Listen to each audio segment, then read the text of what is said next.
Chapter 20. The chief was as good as his word, and we were soon plentifully supplied with fresh provisions. We found the tortoises as fine as we had ever seen, and the ducks surpassed our best species of wild fowl, being exceedingly tender, juicy, and well-flavoured. Besides these, the savages brought us, upon our making them comprehend our wishes, a vast quantity of brown celery and scurvy grass, with a canoe load of fresh fish and some dried. The celery was a treat indeed, and the scurvy grass proved of incalculable benefit in restoring those of our men who had shown symptoms of disease. In a very short time we had not a single person on the sick list. We had also plenty of other kinds of fresh provisions, among which may be mentioned a species of shellfish resembling the mussel in shape, but with the taste of an oyster. Shrimps, too, and prawns were abundant, and albatross and other birds' eggs with dark shells. We took in, too, a plentiful stock of the flesh of the hog, which I have mentioned before. Most of the men found it a palatable food, but I thought it fishy and otherwise disagreeable. In return for these good things, we presented the natives with blue beads, brass trinkets, nails, knives, and pieces of red cloth, they being fully delighted in the exchange. We established a regular market on shore, just under the guns of the schooner, where our barterings were carried on with every appearance of good faith and a degree of order which their conduct at the village of Clock had not led us to expect from the savages. Matters went on thus very amicably for several days, during which parties of the natives were frequently on board the schooner and parties of our men frequently on shore, making long excursions into the interior and receiving no molestation whatever. Finding the ease with which the vessel might be loaded with biche de mer, owing to the friendly disposition of the islanders and the readiness with which they would render us assistance in collecting it, Captain Guy resolved to enter into negotiations with Too Wit for the erection of suitable houses in which to cure the article, and for the services of himself and tribe in gathering as much as possible, while he himself took advantage of the fine weather to prosecute his voyage to the southward. Upon mentioning this project to the chief, he seemed very willing to enter into an agreement. A bargain was accordingly struck, perfectly satisfactory to both parties, by which it was arranged that, after making the necessary preparations, such as laying off the proper grounds, erecting a portion of the buildings, and doing some other work in which the whole of our crew would be required, the schooner should proceed on her route, leaving 3 of her men on the island to superintend the fulfillment of the project, and instruct the natives in drying the biche de mer. In regard to terms, these were made to depend upon the exertions of the savages in our absence. They were to receive a stipulated quantity of blue beads, knives, red cloth, and so forth, for every certain number of pickles of the biche de mer which should be ready on our return. A description of the nature of this important article of commerce and the method of preparing it may prove of some interest to my readers, and I can find no more suitable place than this for introducing an account of it. The following comprehensive notice of the substance is taken from a modern history of a voyage to the South Seas. It is that mollusca from the Indian seas which is known to commerce by the French name bouche de mer, a nice morsel from the sea. If I am not much mistaken, the celebrated Cuvier calls it Gasteropeda pulmonifera. It is abundantly gathered in the coasts of the Pacific Islands, and gathered especially for the Chinese market, where it commands a great price, perhaps as much as their much talked of edible birds' nests, which are properly made up of the gelatinous matter picked up by a species of swallow from the body of these molluscae. They have no shell, no legs, nor any prominent part except an absorbing and an excretory opposite organs. But by their elastic wings, like caterpillars or worms, they creep in shallow waters, in which, when low, they can be seen by a kind of swallow, the sharp bill of which, inserted in the soft animal, draws a gummy and filamentous substance which, by drying, can be wrought into the solid walls of their nest, hence the name of Gasteropeda pulmonifera. This mollusca is oblong and of different sizes from 3 to 18 inches in length, and I have seen a few that were not less than 2 feet long. They were nearly round, a little flattish on one side, which lies next to the bottom of the sea, and they are from 1 to 8 inches thick. They crawl up into shallow water at particular seasons of the year, probably for the purpose of gendering, as we often find them in pairs. It is when the sun has the most power on the water, rendering it tepid, that they approach the shore, and they often go up into places so shallow that, on the tides receding, they are left dry, exposed to the beat of the sun. But they do not bring forth their young in shallow water, as we never see any of their progeny, and full-grown ones are always observed coming in from deep water. They feed principally on that class of zoophytes which produce the coral. The biche de mer is generally taken in 3 or 4 feet of water, after which they are brought on shore and split at one end with a knife, the incision being 1 inch or more according to the size of the mollusca. Through this opening the entrails are forced out by pressure, and they are much like those of any other small tenant of the deep. The article is then washed and afterward boiled to a certain degree, which must not be too much or too little. They are then buried in the ground for 4 hours, then boiled again for a short time, after which they are dried either by the fire or the sun. Those cured by the sun are worth the most, but where 1 pickle, 133 1/3 pounds, can be cured that way, I can cure 30 pickles by the fire. When once properly cured, they can be kept in a dry place for 2 or 3 years without any risk, but they should be examined once in every few months, say 4 times a year, to see if any dampness is likely to affect them. The Chinese, as before stated, consider biche de mer a very great luxury, believing that it wonderfully strengthens and nourishes the system and renews the exhausted system of the immoderate voluptuary. The first quality commands a high price in Canton, being worth $90 a pickle, the second quality $75, the third $50, the fourth $30, the fifth $20, the sixth $12, the seventh $8, and the eighth $4. Small cargoes, however, will often bring more in Manila, Singapore, and Batavia. An agreement having been thus entered into, we proceeded immediately to land everything necessary for preparing the buildings and clearing the ground. A large flat space near the eastern shore of the bay was selected, where there was plenty of both wood and water, and within a convenient distance of the principal reefs on which the biche de mer was to be procured. We now all set to work in good earnest, and soon, to the great astonishment of the savages, had felled a sufficient number of trees for our purpose, getting them quickly in order for the framework of the houses, which in 2 or 3 days were so far underway that we could safely trust the rest of the work to the 3 men whom we intended to leave behind. These were John Carson, Alfred Harris, and Peterson, all natives of London, I believe, who volunteered their services in this respect. By the last of the month we had everything in readiness for departure. We had agreed, however, to pay a formal visit of leave-taking to the village, and Too-Wit insisted so pertinaciously upon our keeping the promise that we did not think it advisable to run the risk of offending him by a final refusal.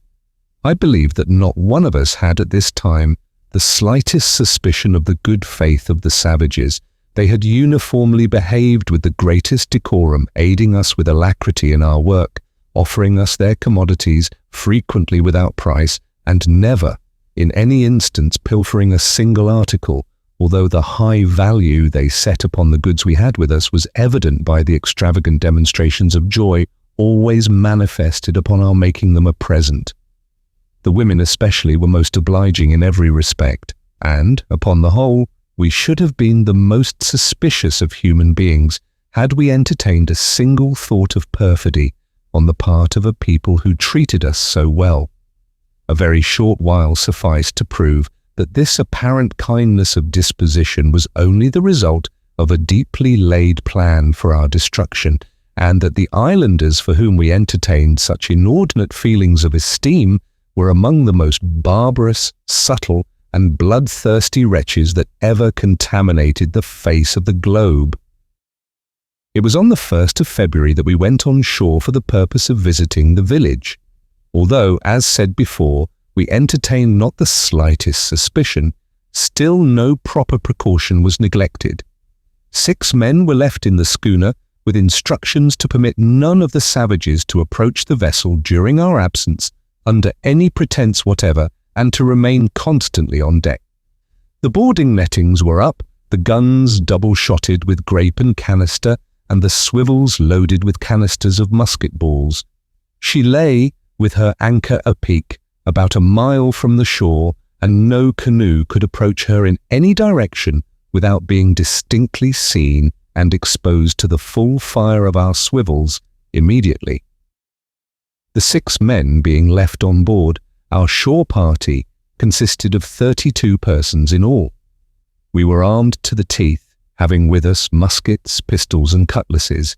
Besides, each had a long kind of seaman's knife, somewhat resembling the bowie knife now so much used throughout our western and southern country. 100 of the black-skin warriors met us at the landing for the purpose of accompanying us on our way. We noticed, however, with some surprise, that they were now entirely without arms, and, upon questioning Too-Wit in relation to this circumstance, he merely answered that mati non vi parpasi, meaning that there was no need of arms where all were brothers. We took this in good part and proceeded.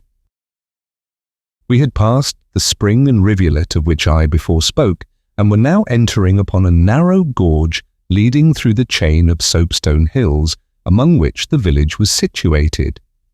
This gorge was very rocky and uneven, so much so that it was with no little difficulty we scrambled through it on our first visit to Clock Clock.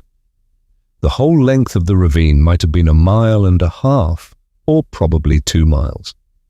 It wound in every possible direction through the hills, having apparently formed, at some remote period, the bed of a torrent, in no instance proceeding more than 20 yards without an abrupt turn. The sides of this dell would have averaged, I am sure, 70 or 80 feet in perpendicular altitude throughout the whole of their extent, and in some portions they arose to an astonishing height, overshadowing the pass so completely that but little of the light of day could penetrate. The general width was about 40 feet, and occasionally it diminished so as not to allow the passage of more than 5 or 6 persons abreast. In short, there could be no place in the world better adapted for the consummation of an ambuscade, and it was no more than natural that we should look carefully to our arms as we entered upon it. When I now think of our egregious folly, the chief subject of astonishment seems to be that we should have ever ventured, under any circumstances, so completely into the power of unknown savages as to permit them to march both before and behind us in our progress through this ravine. Yet such was the order we blindly took up, trusting foolishly to the force of our party, the unarmed condition of Too-Wit and his men, the certain efficacy of our firearms, whose effect was yet a secret to the natives, and more than all to the long-sustained pretension of friendship kept up by these infamous wretches. 5 or 6 of them went on before, as if to lead the way, ostentatiously busying themselves in removing the larger stones and rubbish from the path. Next came our own party. We walked closely together, taking care only to prevent separation. Behind followed the main body of the savages, observing unusual order and decorum. Dirk Peters, a man named Wilson Allen, and myself were on the right of our companions, examining, as we went along, the singular stratification of the precipice which overhung us. A fissure in the soft rock attracted our attention. It was about wide enough for one person to enter without squeezing, and extended back into the hill some 18 or 20 feet in a straight course, sloping afterward to the left.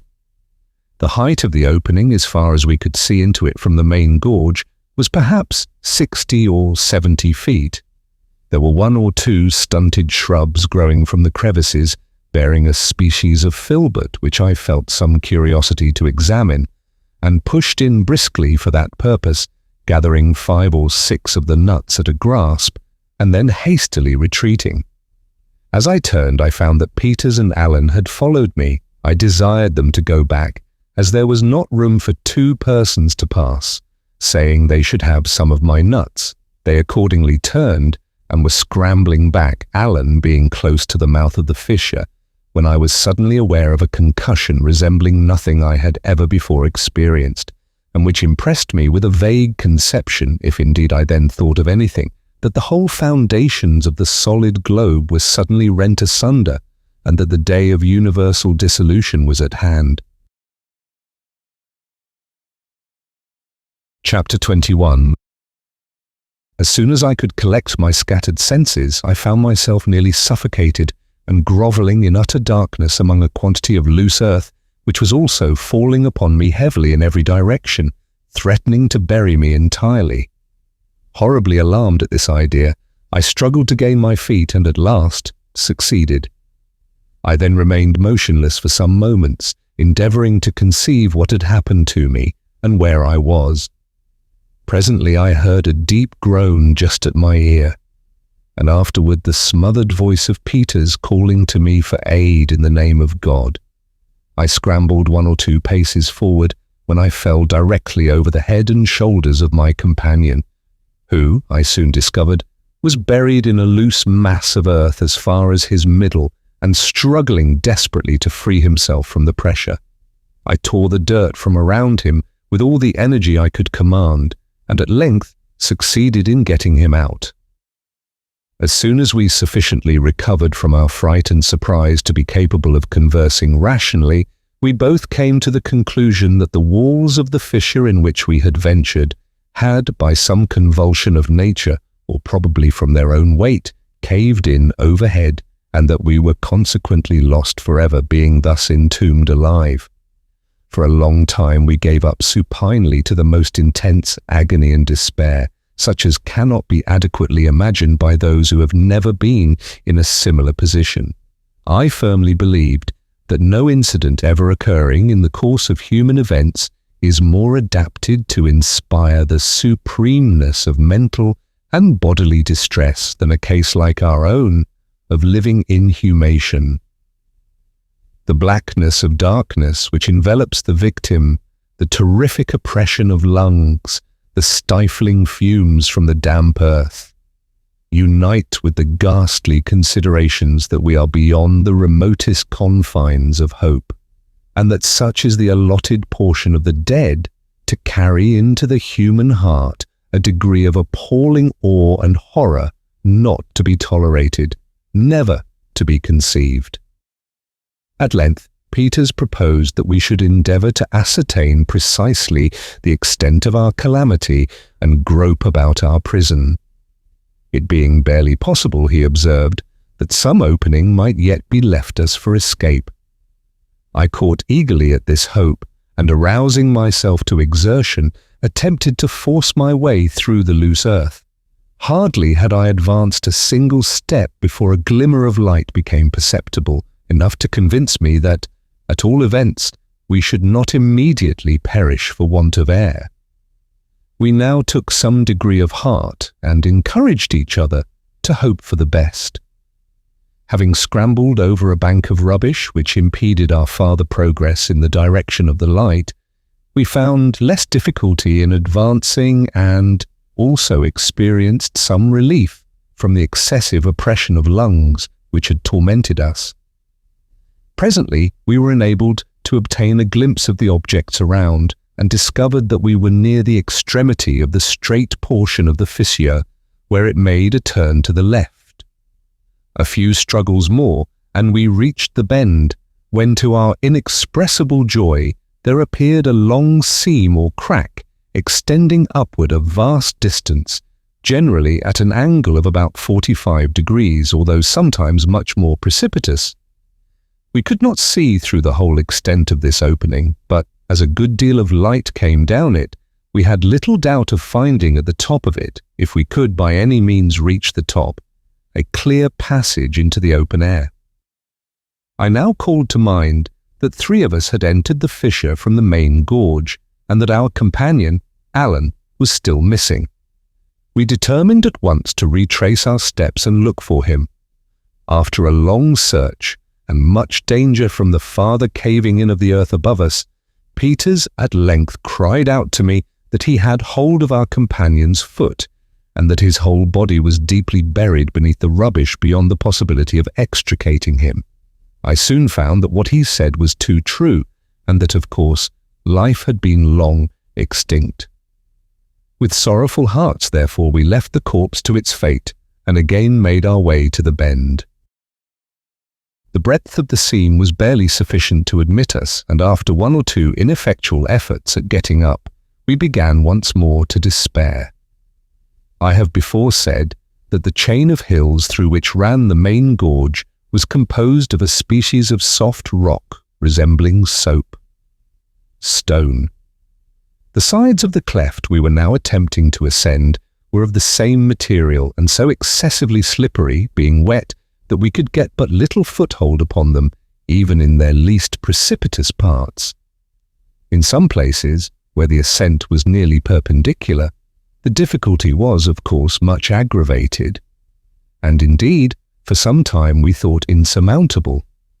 We took courage, however, from despair, and what by dint of cutting steps in the soft stone with our bowie knives and swinging at the risk of our lives, to small projecting points of a harder species of slaty rock which now and then protruded from the general mass, we at length reached a natural platform, from which was perceptible a patch of blue sky at the extremity of a thickly wooded ravine.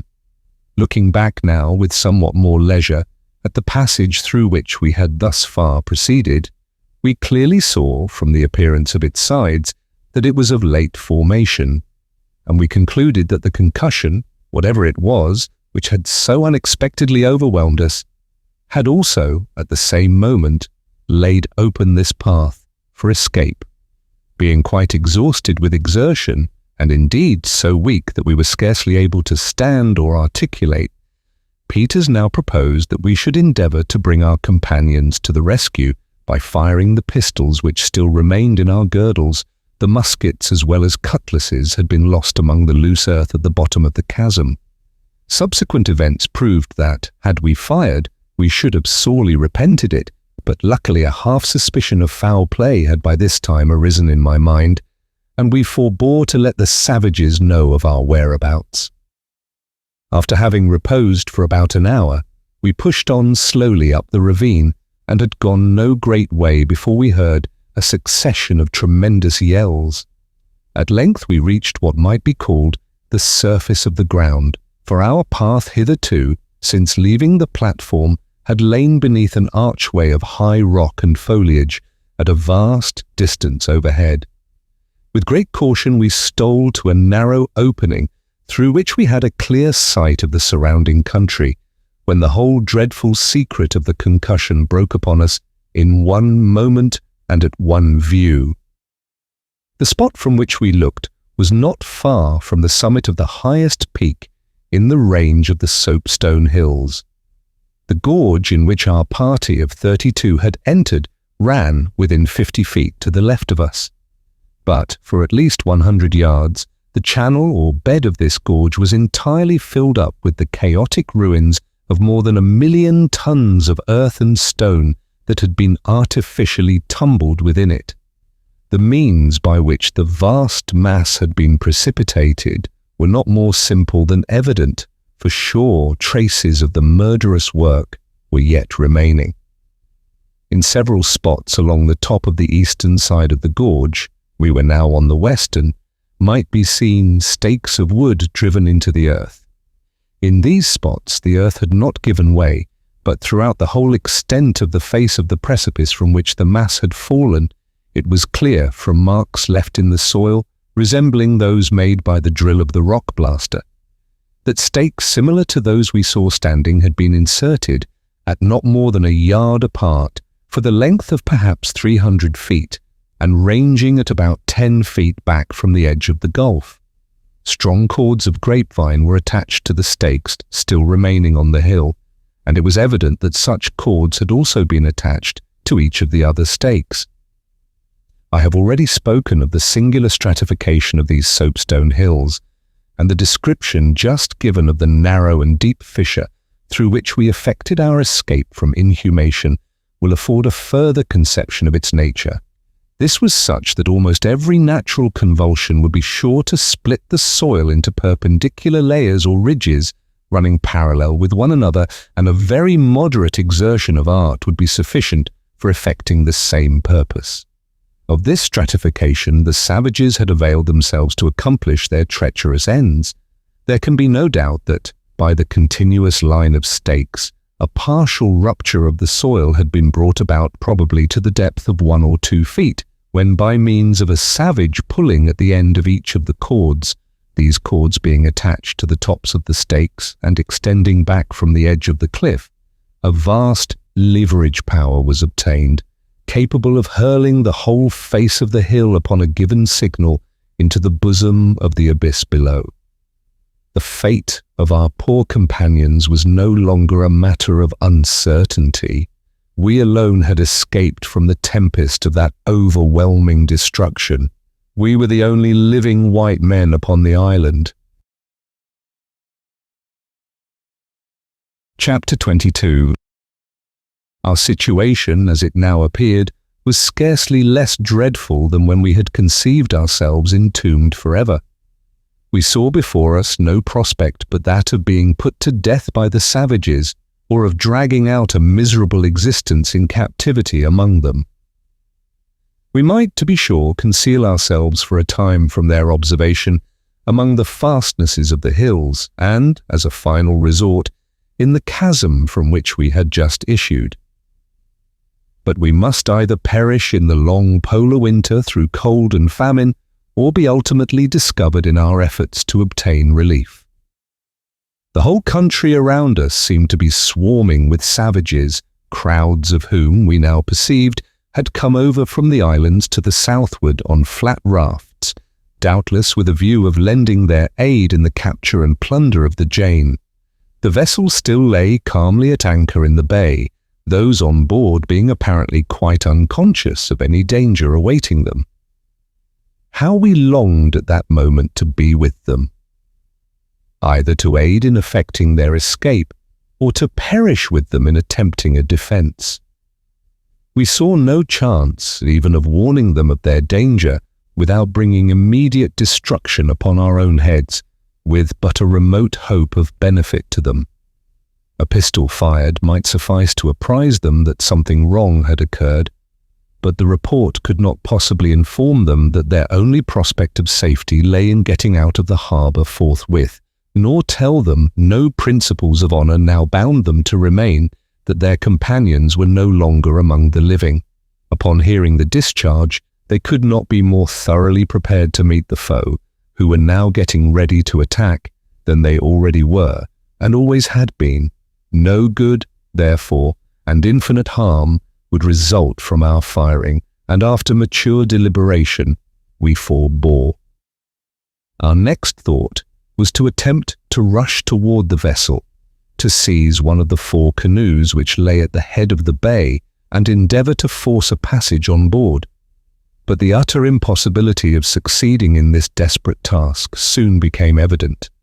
The country, as I said before, was literally swarming with the natives, skulking among the bushes and recesses of the hills so as not to be observed from the schooner. In our immediate vicinity especially, and blockading the sole path by which we could hope to attain the shore at the proper point, were stationed the whole party of the black-skin warriors with Too Wit at their head, and apparently only waiting for some reinforcement to commence his onset upon the Jane.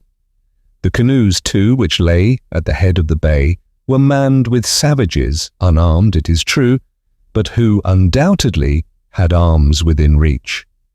We were forced, therefore, however unwillingly, to remain in our place of concealment, mere spectators of the conflict which presently ensued. In about half an hour we saw some 60 or 70 rafts or flatboats, without riggers, filled with savages and coming round the southern bight of the harbour. They appeared to have no arms except short clubs and stones which lay in the bottom of the rafts. Immediately afterward, another detachment, still larger, appeared in an opposite direction and with similar weapons. The 4 canoes, too, were now quickly filled with natives, starting up from the bushes at the head of the bay and put off swiftly to join the other parties. Thus, in less time than I have taken to tell it, and as if by magic, the Jane saw herself surrounded by an immense multitude of desperadoes, evidently bent upon capturing her at all hazards. That they would succeed in so doing could not be doubted for an instant. The 6 men left in the vessel, however resolutely they might engage in her defence, were altogether unequal to the proper management of the guns, or in any manner to sustain a contest at such odds. I could hardly imagine that they would make resistance at all, but in this was deceived, for presently I saw them get springs upon the cable, and bring the vessel's starboard broadside to bear upon the canoes, which by this time were within pistol range, the rafts being nearly a quarter of a mile to windward. Owing to some cause unknown, but most probably to the agitation of our poor friends at seeing themselves in so hopeless a situation, the discharge was an entire failure. Not a canoe was hit or a single savage injured, the shot striking short and ricocheting over their heads. The only effect produced upon them was astonishment at the unexpected report and smoke, which was so excessive that for some moments I almost thought they would abandon their design entirely and return to the shore. And this they would most likely have done had our men followed up their broadside by a discharge of small arms, in which, as the canoes were now so near at hand, they could not have failed in doing some execution, sufficient at least to deter this party from a farther advance, until they could have given the rafts also a broadside. But in place of this, they left the canoe party to recover from their panic, and, by looking about them, to see that no injury had been sustained, while they flew to the larboard to get ready for the rafts. The discharge to larboard produced the most terrible effect. The star and double-headed shot of the large guns cut 7 or 8 of the rafts completely asunder, and killed perhaps 30 or 40 of the savages outright, while 100 of them at least were thrown into the water, the most of them dreadfully wounded. The remainder, frightened out of their senses, commenced at once a precipitate retreat, not even waiting to pick up their maimed companions, who were swimming about in every direction, screaming and yelling for aid. This great success, however, came too late for the salvation of our devoted people. The canoe party were already on board the schooner to the number of more than 150, the most of them having succeeded in scrambling up the chains and over the boarding netting even before the matches had been applied to the larboard guns. Nothing now could withstand their brute rage. Our men were borne down at once, overwhelmed, trodden underfoot, and absolutely torn to pieces in an instant. Seeing this, the savages on the rafts got the better of their fears and came up in shoals to the plunder. In 5 minutes the Jane was a pitiable scene indeed of havoc and tumultuous outrage. The decks were split open and ripped up, the cordage, sails, and everything movable on deck demolished as if by magic, while by dint of pushing at the stern, towing with the canoes, and hauling at the sides, as they swam in thousands around the vessel, the wretches finally forced her on shore, the cable having been slipped, and delivered her over to the good offices of Too-Wit, who, during the whole of the engagement, had maintained, like a skilful general, his post of security and reconnaissance among the hills, but now that the victory was completed to his satisfaction, condescended to scamper down with his warriors of the black skin and become a partaker in the spoils. Two-wit's descent left us at liberty to quit our hiding place and reconnoitre the hill in the vicinity of the chasm. At about 50 yards from the mouth of it, we saw a small spring of water at which we slaked the burning thirst that now consumed us. Not far from the spring, we discovered several of the filbert bushes which I mentioned before. Upon tasting the nuts, we found them palatable and very nearly resembling in flavour the common English filbert. We collected our hats full immediately, deposited them within the ravine, and returned for more. While we were busily employed in gathering these, a rustling in the bushes alarmed us, and we were upon the point of stealing back to our covert, when a large black bird of the bittern species strugglingly and slowly arose above the shrubs. I was so much startled that I could do nothing, but Peters had sufficient presence of mind to run up to it before it could make its escape and seize it by the neck. Its struggles and screams were tremendous, and we had thoughts of letting it go, lest the noise should alarm some of the savages who might be still lurking in the neighbourhood. A stab with a bowie knife, however, at length brought it to the ground, and we dragged it into the ravine, congratulating ourselves that, at all events, we had thus obtained a supply of food enough to last us for a week.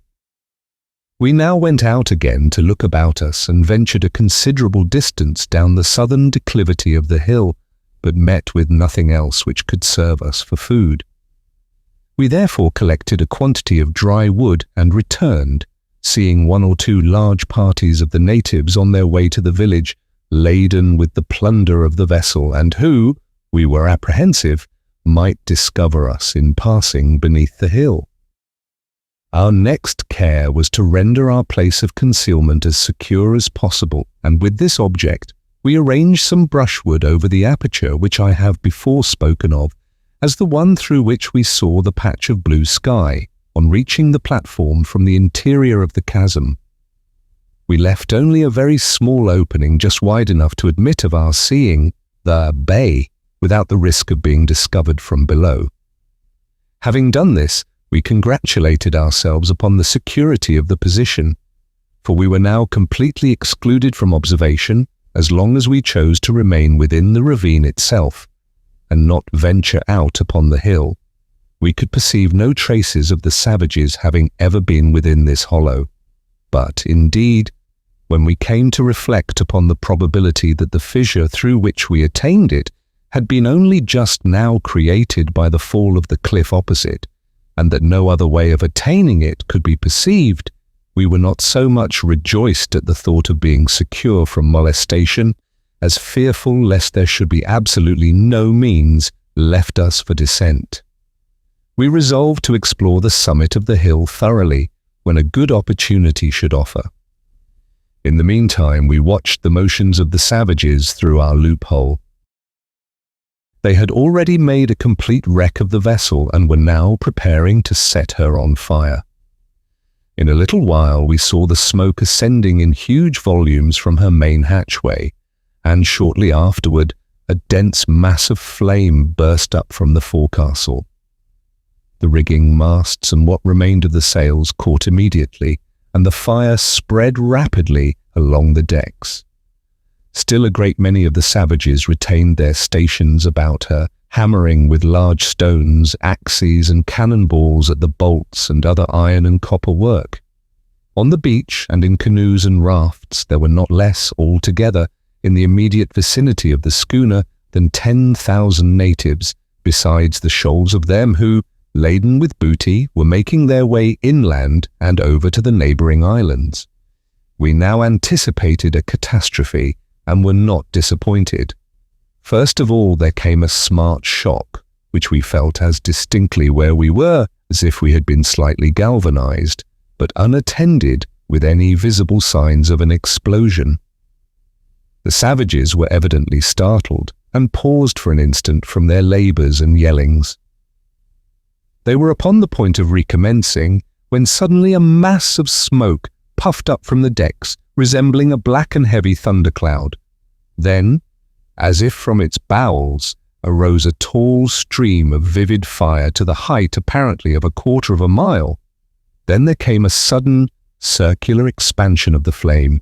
Then the whole atmosphere was magically crowded in a single instant with a wild chaos of wood and metal and human limbs, and lastly came the concussion in its fullest fury, which hurled us impetuously from our feet, while the hills echoed and re-echoed the tumult, and a dense shower of the minutest fragments of the ruins tumbled headlong in every direction around us. The havoc among the savages far exceeded our utmost expectation, and they had now indeed reaped the full and perfect fruits of their treachery. Perhaps 1,000 perished by the explosion, while at least an equal number were desperately mangled. The whole surface of the bay was literally strewn with the struggling and drowning wretches, and on shore matters were even worse. They seemed utterly appalled by the suddenness and completeness of their discomfiture, and made no efforts at assisting one another. At length we observed a total change in their demeanour. From absolute stupor, they appeared to be all at once aroused to the highest pitch of excitement and rushed wildly about, going to and from a certain point on the beach with the strangest expressions of mingled horror, rage, and intense curiosity depicted on their countenances, and shouting at the top of their voices, "Tekelili! Tekelili!" Presently we saw a large body go off into the hills, whence they returned in a short time, carrying stakes of wood. These they brought to the station where the crowd was the thickest, which now separated so as to afford us a view of the object of all this excitement. We perceived something white lying upon the ground, but could not immediately make out what it was. At length we saw that it was the carcass of the strange animal with the scarlet teeth and claws which the schooner had picked up at sea on the 18th of January. Captain Guy had had the body preserved for the purpose of stuffing the skin and taking it to England. I remember he had given some directions about it just before our making the island, and it had been brought into the cabin and stowed away in one of the lockers. It had now been thrown on shore by the explosion, but why it had occasioned so much concern among the savages was more than we could comprehend. Although they crowded around the carcass at a little distance, none of them seemed willing to approach it closely. By and by, the men with the stakes drove them in a circle around it, and no sooner was this arrangement completed than the whole of the vast assemblage rushed into the interior of the island with loud screams of "Tekelili! Tekelili!" Chapter 23. During the 6 or 7 days immediately following, we remained in our hiding place upon the hill, going out only occasionally, and then with the greatest precaution, for water and filberts. We had made a kind of penthouse on the platform, furnishing it with a bed of dry leaves and placing in it 3 large flat stones, which served us for both fireplace and table. We kindled a fire without difficulty by rubbing 2 pieces of dry wood together, the one soft, the other hard. The bird we had taken in such good season proved excellent eating, although somewhat tough. It was not an oceanic fowl, but a species of bittern, with jet black and grisly plumage, and diminutive wings in proportion to its bulk. We afterwards saw 3 of the same kind in the vicinity of the ravine, apparently seeking for the one we had captured, but as they never alighted, we had no opportunity of catching them. As long as this fowl lasted, we suffered nothing from our situation, but it was now entirely consumed, and it became absolutely necessary that we should look out for provision. The filberts would not satisfy the cravings of hunger, afflicting us too with severe gripings of the bowels, and, if freely indulged in, with violent headache. We had seen several large tortoises near the seashore to the eastward of the hill, and perceived they might be easily taken if we could get at them without the observation of the natives. It was resolved, therefore, to make an attempt at descending. We commenced by going down the southern declivity, which seemed to offer the fewest difficulties, but had not proceeded 100 yards before, as we had anticipated from appearances on the hilltop. Our progress was entirely arrested by a branch of the gorge in which our companions had perished. We now passed along the edge of this for about 1/4 of a mile, when we were again stopped by a precipice of immense depth, and, not being able to make our way along the brink of it, we were forced to retrace our steps by the main ravine. We now pushed over to the eastward, but with precisely similar fortune. After an hour's scramble, at the risk of breaking our necks, we discovered that we had merely descended into a vast pit of black granite, with fine dust at the bottom, and whence the only egress was by the rugged path in which we had come down. Toiling again up this path, we now tried the northern edge of the hill. Here we were obliged to use the greatest possible caution in our manoeuvres, as the least indiscretion would expose us to the full view of the savages in the village. We crawled along, therefore, on our hands and knees, and occasionally were even forced to throw ourselves at full length, dragging our bodies along by means of the shrubbery. In this careful manner we had proceeded but a little way when we arrived at a chasm far deeper than any we had yet seen, and leading directly into the main gorge. Thus our fears were fully confirmed, and we found ourselves cut off entirely from access to the world below. Thoroughly exhausted by our exertions, we made the best of our way back to the platform, and throwing ourselves upon the bed of leaves, slept sweetly and soundly for some hours. For several days after this fruitless search, we were occupied in exploring every part of the summit of the hill in order to inform ourselves of its actual resources. We found that it would afford us no food, with the exception of the unwholesome filberts and a rank species of scurvy grass which grew in a little patch of not more than 4 rods square, and would be soon exhausted. On the 15th of February, as near as I can remember, there was not a blade of this left, and the nuts were growing scarce.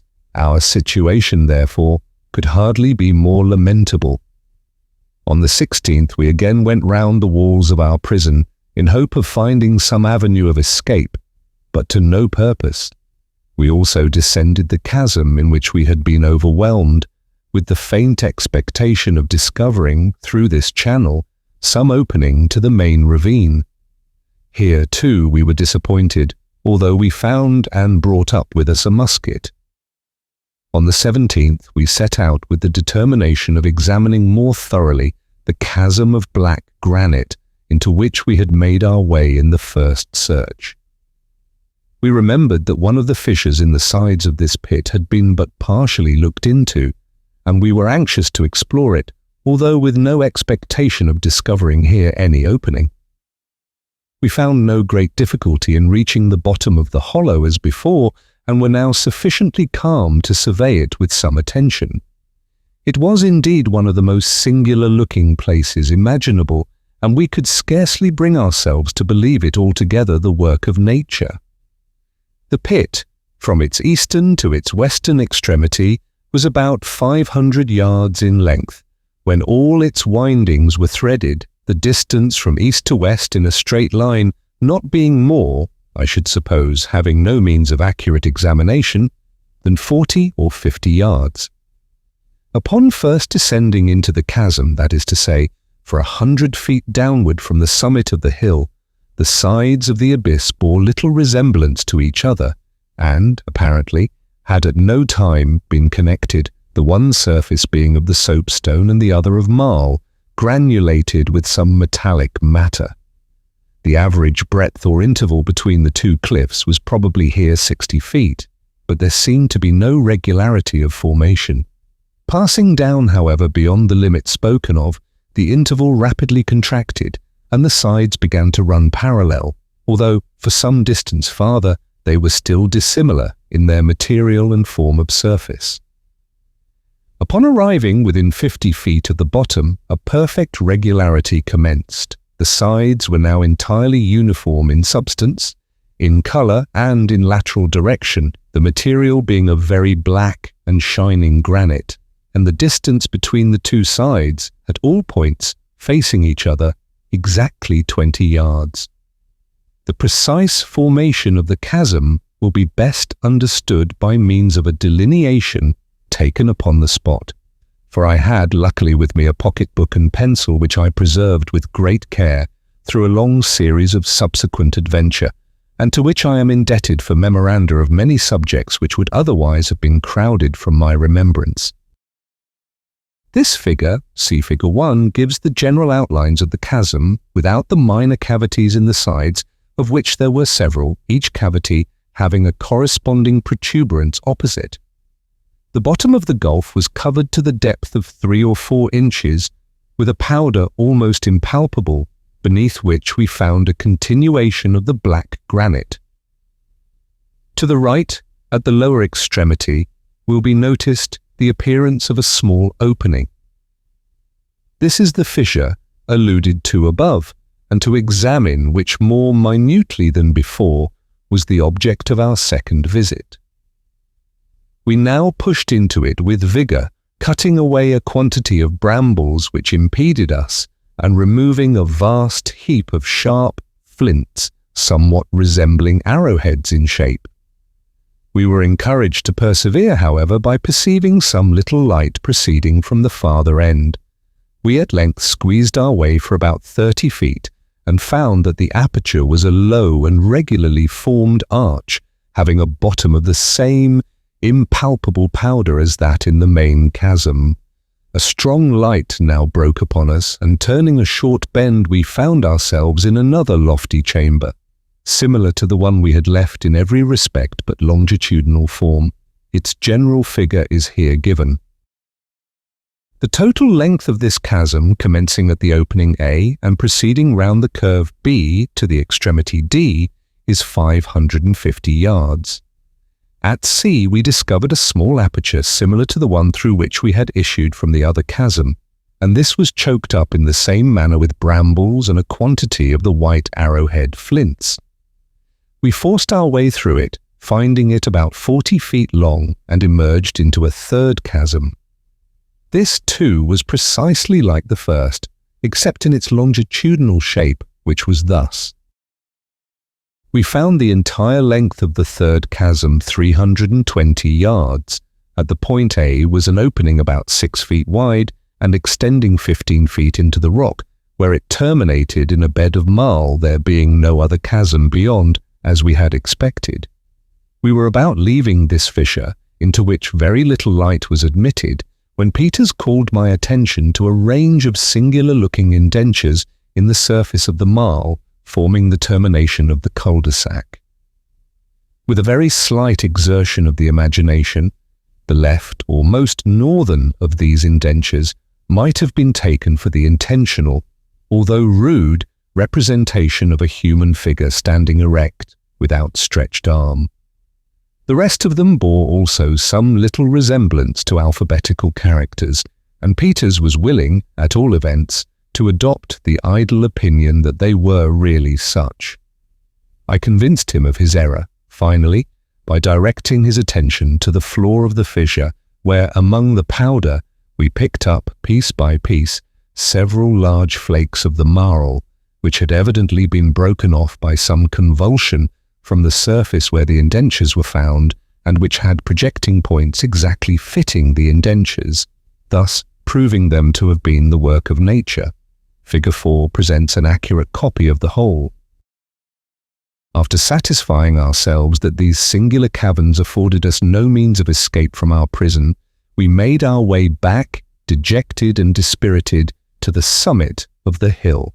Nothing worth mentioning occurred during the next 24 hours, except that, in examining the ground to the eastward of the third chasm, we found 2 triangular holes of great depth, and also with black granite sides. Into these holes we did not think it worth while to attempt descending, as they had the appearance of mere natural wells without outlet. They were each about 20 yards in circumference, and their shape, as well as relative position in regard to the third chasm. Chapter 24.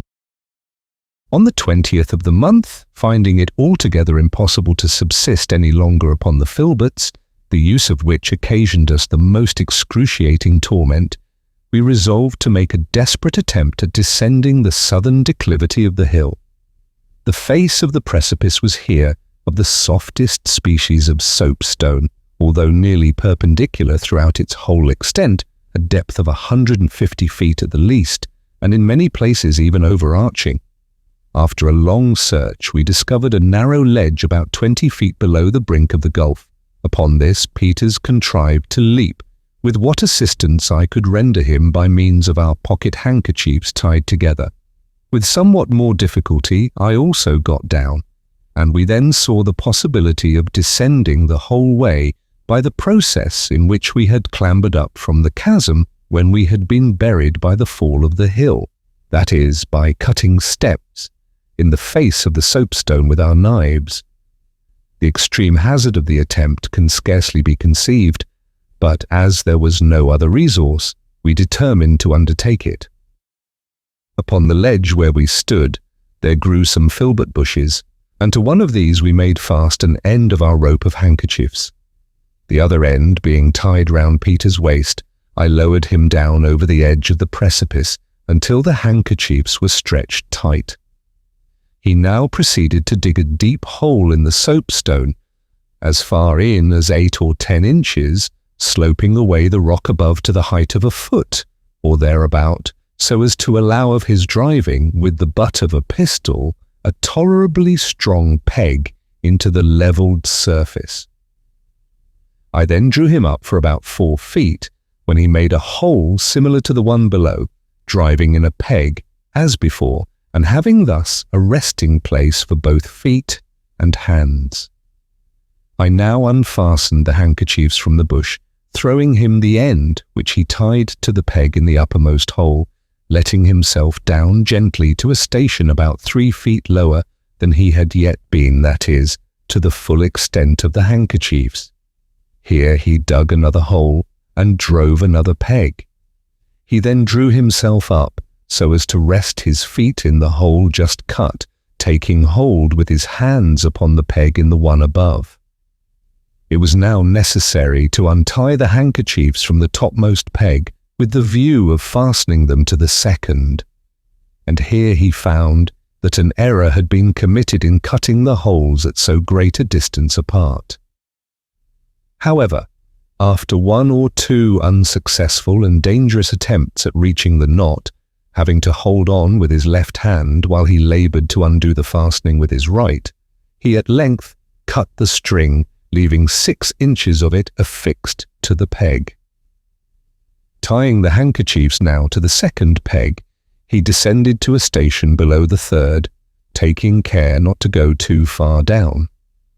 By these means which I should never have conceived of myself, and for which we were indebted altogether to Peter's ingenuity and resolution, my companion finally succeeded, with the occasional aid of projections in the cliff, in reaching the bottom without accident.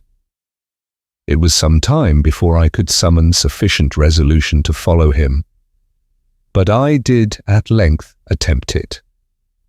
Peters had taken off his shirt before descending, and this, with my own, formed the rope necessary for the adventure.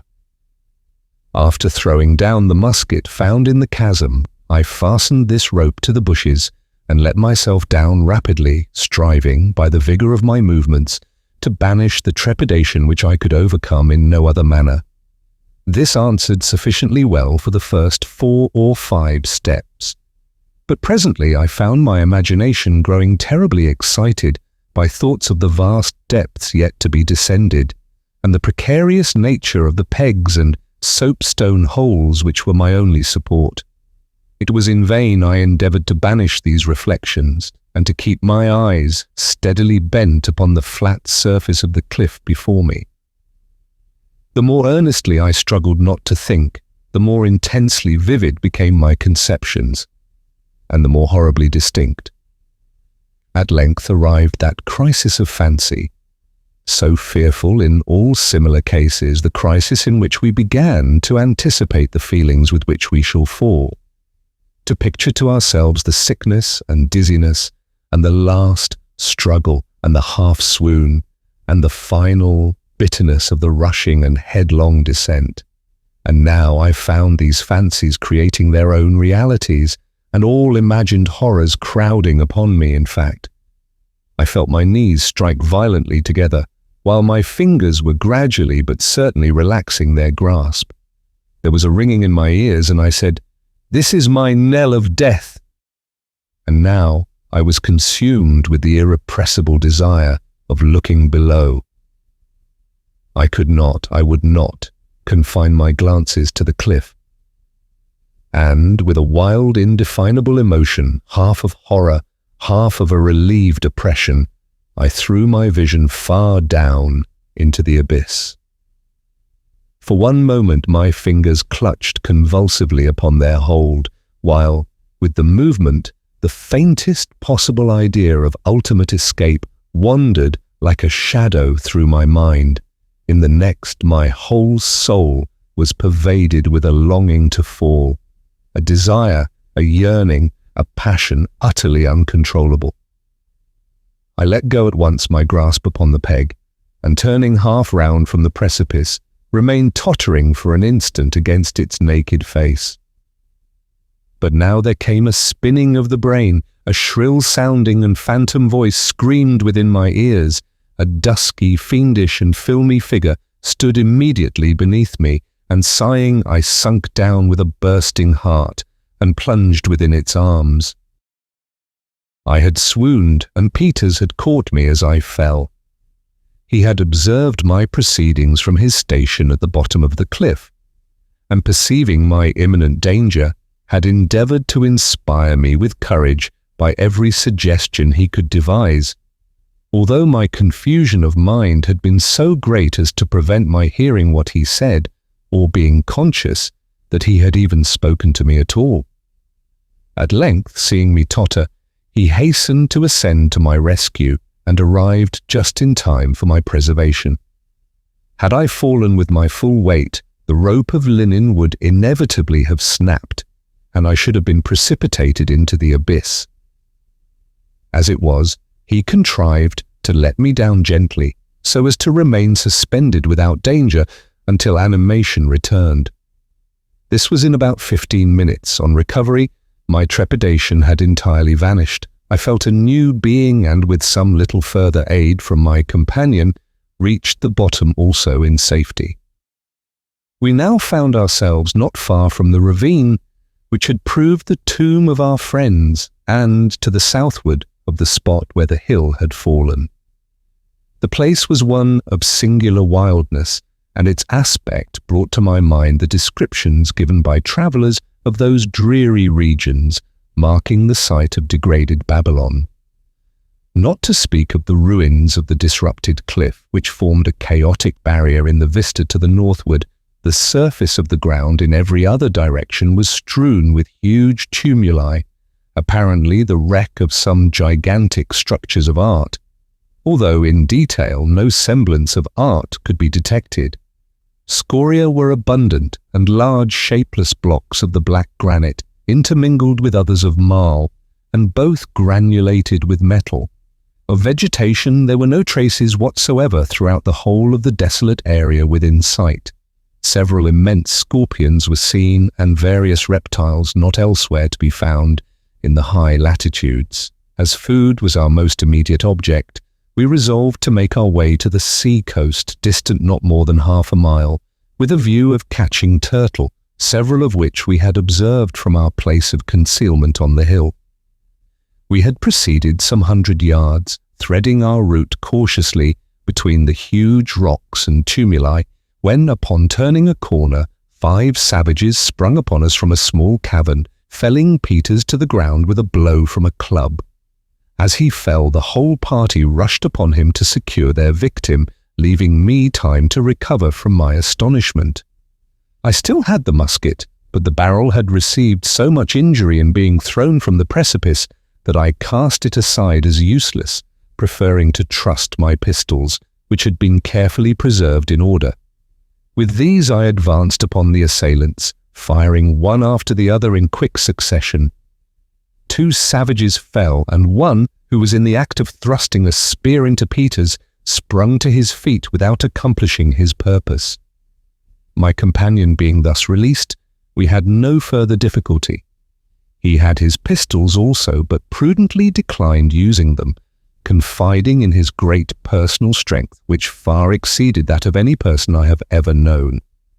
Seizing a club from one of the savages who had fallen, he dashed out the brains of the 3 who remained, killing each instantaneously with a single blow of the weapon and leaving us completely masters of the field.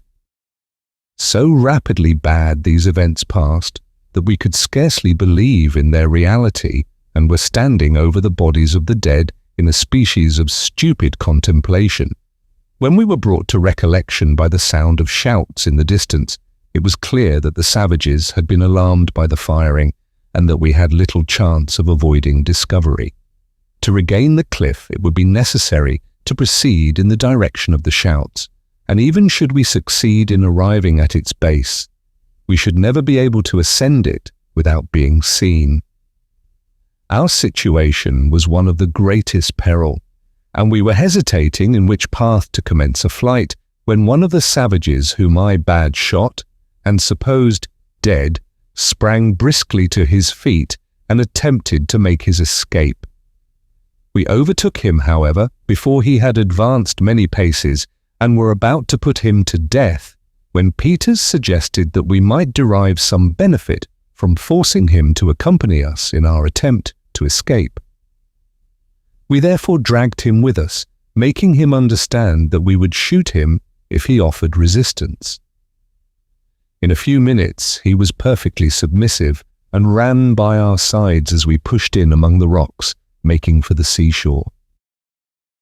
So far, the irregularities of the ground we had been traversing hid the sea, except at intervals from our sight, and, when we first had it fairly in view, it was perhaps 200 yards distant. As we emerged into the open beach, we saw, to our great dismay, an immense crowd of the natives pouring from the village and from all visible quarters of the island, making toward us with gesticulations of extreme fury and howling like wild beasts. We were upon the point of turning upon our steps and trying to secure a retreat among the fastnesses of the rougher ground, when I discovered the bows of 2 canoes projecting from behind a large rock which ran out into the water.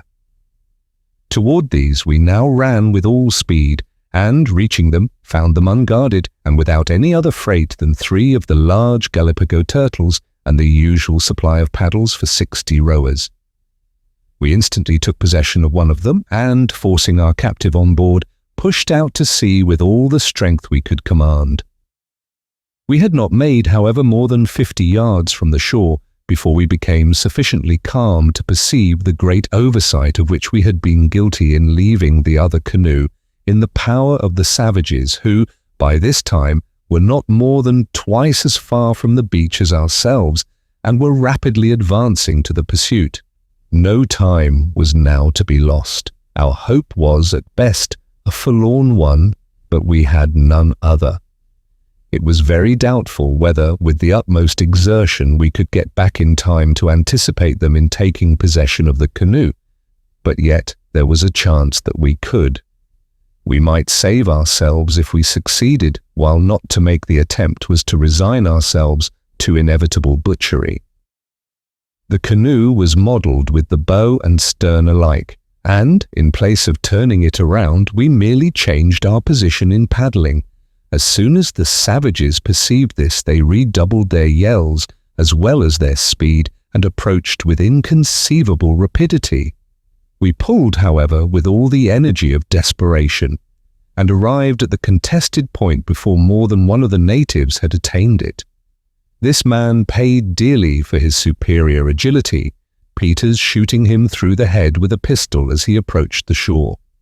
The foremost among the rest of his party were probably some 20 or 30 paces distant as we seized upon the canoe. We at first endeavoured to pull her into the deep water beyond the reach of the savages, but, finding her too firmly aground, and there being no time to spare, Peters, with 1 or 2 heavy strokes from the butt of the musket, succeeded in dashing out a large portion of the bow and of one side. We then pushed off.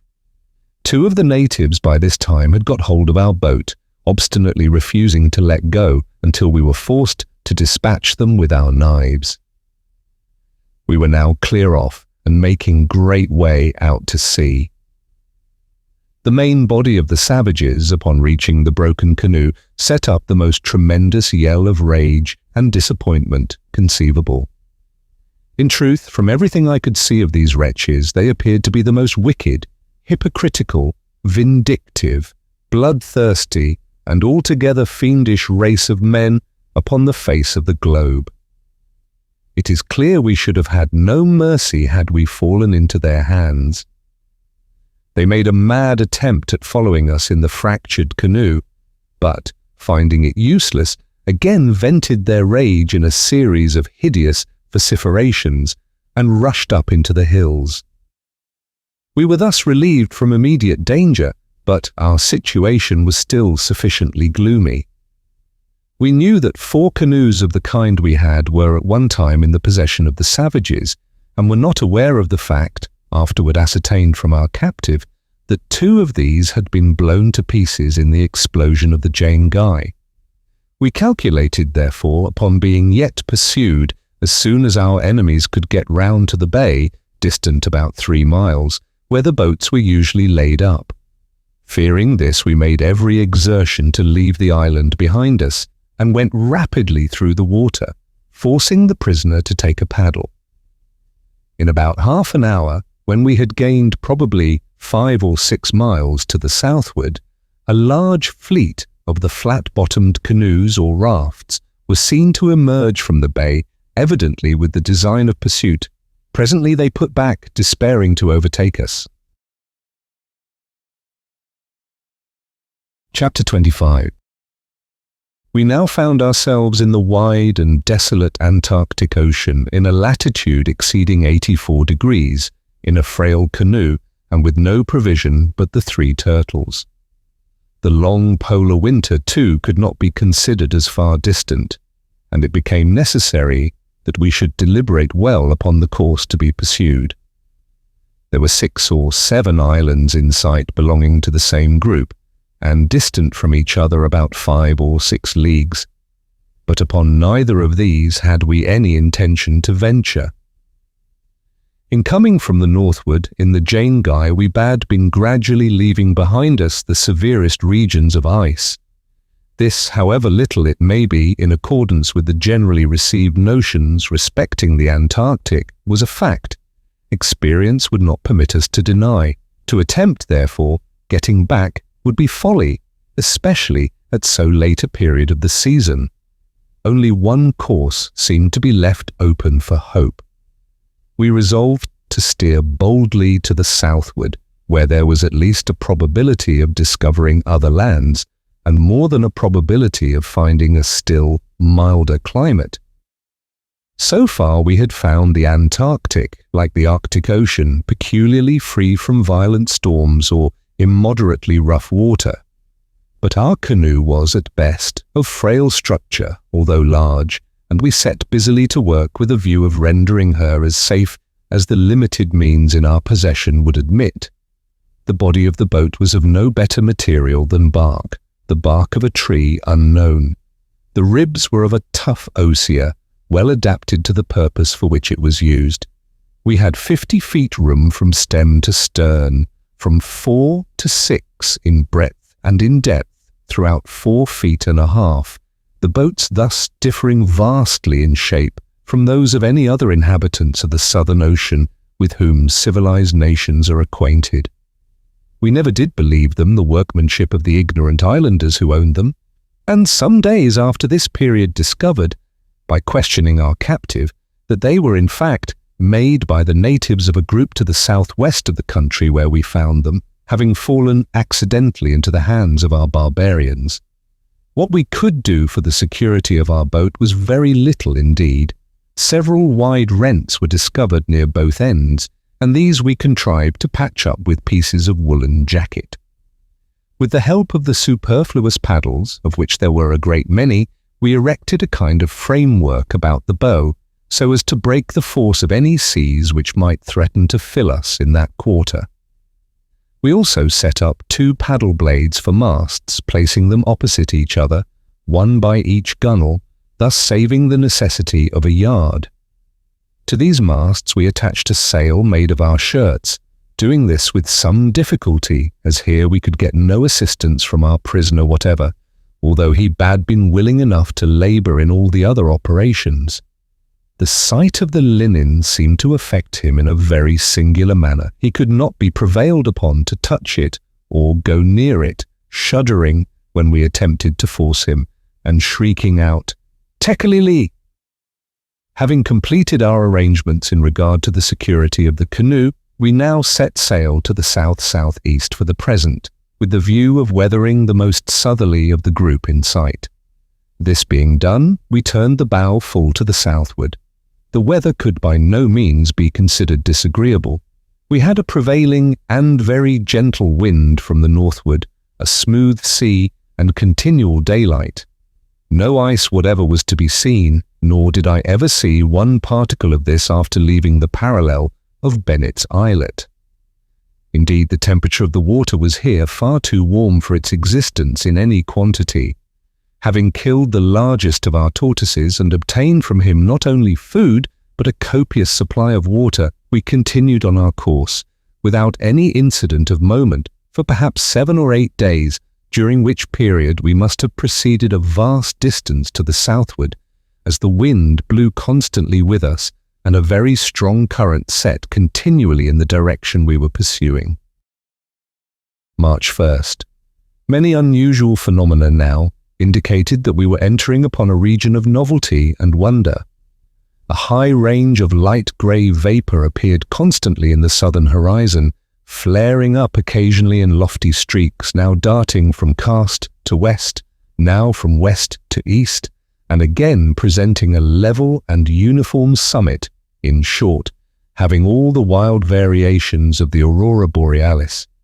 The average height of this vapour, as apparent from our station, was about 25 degrees. The temperature of the sea seemed to be increasing momentarily, and there was a very perceptible alteration in its colour.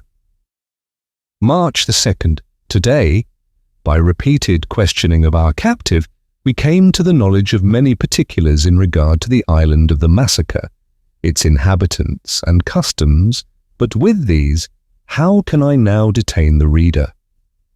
I may say, however, that we learned there were 8 islands in the group, that they were governed by a common king, named Salamon or Salamaun, who resided in one of the smallest of the islands, that the black skins forming the dress of the warriors came from an animal of huge size to be found only in a valley near the court of the king, that the inhabitants of the group fabricated no other boats than the flat-bottomed rafts.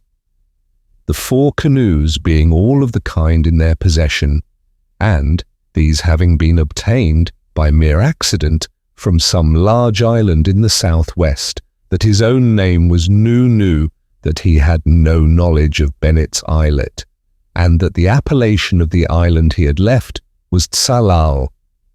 The commencement of the words Salamon and Tsalal was given with a prolonged hissing sound, which we found it impossible to imitate even after repeated endeavours, and which was precisely the same with the note of the black bittern we had eaten up on the summit of the hill. March the 3rd. The heat of the water was now truly remarkable, and in colour was undergoing a rapid change, being no longer transparent, but of a milky consistency and hue. In our immediate vicinity it was usually smooth, never so rough as to endanger the canoe, but we were frequently surprised at perceiving to our right and left, at different distances, sudden and extensive agitations of the surface. These we at length noticed were always preceded by wild flickerings in the region of vapour to the southward. March 4th. Today, with the view of widening our sail, the breeze from the northward dying away perceptibly, I took from my coat pocket a white handkerchief. Nunu was seated at my elbow, and the linen accidentally flaring in his face, he became violently affected with convulsions. These were succeeded by drowsiness and stupor, and low murmurings of "Tekelili, tekelili." March 5th. The wind had entirely ceased, but it was evident that we were still hurrying on to the southward under the influence of a powerful current, and now, and indeed it would seem reasonable, that we should experience some alarm at the turn events were taking, but we felt none. The countenance of Peters indicated nothing of this nature, although it wore at times an expression I could not fathom. The polar winter appeared to be coming on, but coming without its terrors. I felt a numbness of body and mind, a dreaminess of sensation, but this was all. March 6th. The grey vapour had now arisen many more degrees above the horizon, and was gradually losing its greyness of tint. The heat of the water was extreme, even unpleasant to the touch, and its milky hue was more evident than ever. Today, a violent agitation of the water occurred very close to the canoe. It was attended, as usual, with a wild flaring up of the vapour at its summit, and a momentary division at its base. A fine white powder, resembling ashes, but certainly not such, fell over the canoe and over a large surface of the water as the flickering died away among the vapour and the commotion subsided in the sea. Nunu now threw himself on his face in the bottom of the boat, and no persuasions could induce him to arise. March 7th. This day we questioned Nunu concerning the motives of his countrymen in destroying our companions, but he appeared to be too utterly overcome by terror to afford us any rational reply.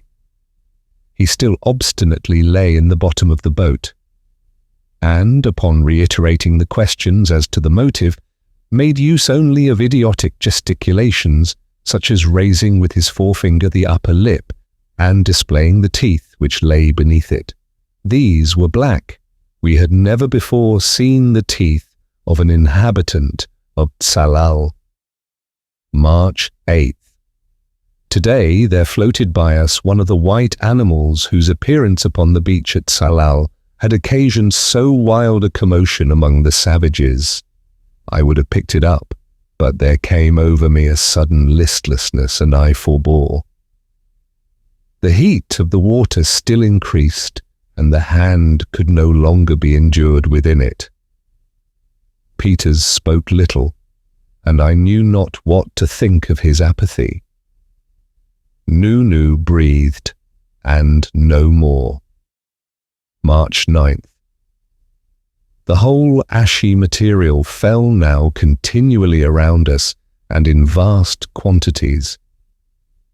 The range of vapour to the southward had arisen prodigiously in the horizon and began to assume more distinctness of form. I can liken it to nothing but a limitless cataract, rolling silently into the sea from some immense and far distant rampart in the heaven. The gigantic curtain ranged along the whole extent of the southern horizon. It emitted no sound. March 21st. A sullen darkness now hovered above us, but from out the milky depths of the ocean, a luminous glare arose and stole up along the bulwarks of the boat. We were nearly overwhelmed by the white, ashy shower, which settled upon us and upon the canoe, but melted into the water as it fell. The summit of the cataract was utterly lost in the dimness and the distance. Yet we were evidently approaching it with a hideous velocity. At intervals there were visible in it wide, yawning, but momentary rents, and from out these rents, within which was a chaos of flitting and indistinct images, there came rushing and mighty, but soundless winds, tearing up the enkindled ocean in their course. March 22nd. The darkness had materially increased, relieved only by the glare of the water thrown back from the white curtain before us. Many gigantic and pallidly white birds flew continuously now from beyond the veil, and their scream was the eternal tekelili as they retreated from our vision. Hereupon, Nunu stirred in the bottom of the boat, but upon touching him, we found his spirit departed. And now we rushed into the embraces of the cataract, where a chasm threw itself open to receive us. But there arose in our pathway a shrouded human figure, very far larger in its proportions than any dweller among men, and the hue of the skin of the figure was of the perfect whiteness of the snow. Note: the circumstances connected with the late, sudden and distressing death of Mr. Pym are already well known to the public through the medium of the daily press.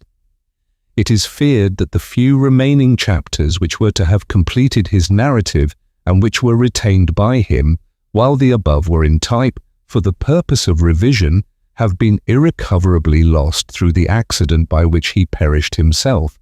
This, however, may prove not to be the case, and the papers, if ultimately found, will be given to the public.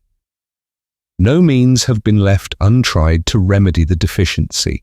The gentleman whose name is mentioned in the preface, and who, from the statement there made, might be supposed able to fill the vacuum, has declined the task, this for satisfactory reasons connected with the general inaccuracy of the details afforded him, and his disbelief in the entire truth of the latter portions of the narration. Peters, from whom some information might be expected, is still alive, and a resident of Illinois, but cannot be met with at present. He may hereafter be found, and will, no doubt, afford material for a conclusion of Mr. Pym's account. The loss of the 2 or 3 final chapters, for there were but 2 or 3, is the more deeply to be regretted, as, it cannot be doubted, they contained matter relative to the pole itself, or at least to regions in its very near proximity, and as too the statements of the author in relation to these regions may shortly be verified or contradicted by means of the governmental expedition now preparing for the Southern Ocean. On one point in the narrative, some remarks may be well offered, and it would afford the writer of this appendix much pleasure if what he may here observe should have a tendency to throw credit, in any degree, upon the very singular pages now published. We allude to the chasms found in the island of Salal, and to the whole of the figures in chapter 23. Mr. Pym has given the figures of the chasm without comment, and speaks decidedly of the indentures found at the extremity of the most easterly of these chasms as having but a fanciful resemblance to alphabetical characters, and, in short, as being positively not such. This assertion is made in a manner so simple and sustained by a species of demonstration so conclusive, bismarium, the fitting of the projections of the fragments found among the dust into the indentures upon the wall, that we are forced to believe the writer in earnest, and no reasonable reader should suppose otherwise. But as the facts in relation to all the figures are most singular, especially when taken in connection with statements made in the body of the narrative, it may be as well to say a word or two concerning them all. This, too, the more especially as the facts in question have, beyond doubt, escaped the attention of Mr. Poe. Figure 1, then Figure 2, Figure 3 and Figure 5, when conjoined with one another in the precise order which the chasms themselves presented, and when deprived of the small lateral branches or arches, which, it will be remembered, served only as means of communication between the main chambers and were of totally distinct character, constitute an Ethiopian verbal root, the root to be shady, whence all the inflections of shadow or darkness.